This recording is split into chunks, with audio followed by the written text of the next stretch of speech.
அழகான கிராமத்தில் பச்சை பசுமையாக காய்கறிகள் வளர்ந்து கொண்டிருந்தன. அங்கே தக்காளி, வெண்டைக்காய், உருளைக்கிழங்கு, கத்தரிக்காய், எலுமிச்சை எல்லாம் நண்பர்களாக இணைந்து வாழ்ந்தன. அவற்றில் தக்காளி மிகவும் அழகாக இருந்தது. சிவப்பு நிறத்தில் பளபளவென ஜொலித்தது. நான் தான் எல்லாரிலும் அழகானவன் என்று தக்காளி பெருமையாக நினைத்து கொண்டது. மற்ற காய்கறிகள் அதை பார்த்து சிரித்துவிட்டாலும் அதை பற்றி கவலைப்படவில்லை. ஒரு நாள் மதிய நேரத்தில் 2 எலிகள் அங்கே வந்தன. அவற்றுக்கு பசி மிகுந்திருந்தது. எலிகள் பேசிக்கொண்டன.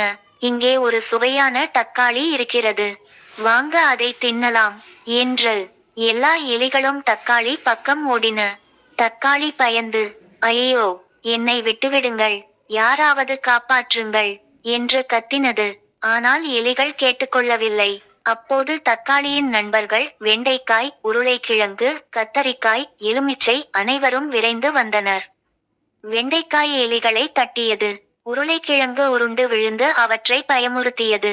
கத்தரிக்காய் தனது கொம்பு போன்ற தண்டால் துரத்தியது. எலுமிச்சை புளிப்பு சாறு பீசியது. எலிகள் பயந்து ஓடிவிட்டன. தக்காளி தன் நண்பர்களை பார்த்து கண்களில் கண்ணீர் வடித்தது. நான் அழகாக இருப்பதால் பெருமை கொண்டேன். ஆனால் இப்போது புரிகிறது, நண்பர்களின் உதவி இல்லாமல் நான் ஒன்றும் செய்ய முடியாது. நீங்கள் எல்லாரும் சேர்ந்ததால் தான் நான் காப்பாற்றப்பட்டேன். அதை கேட்ட மற்ற காய்கறிகள் சிரித்துவிட்டு சொன்னன, நண்பர்களா இருந்தால் எதையும் சாதிக்கலாம். இந்த கதை உங்களுக்கு பிடிச்சிருந்தா லைக் பண்ணுங்க, ஷேர் பண்ணுங்க, மறக்காம சப்ஸ்கிரைப் பண்ணுங்க.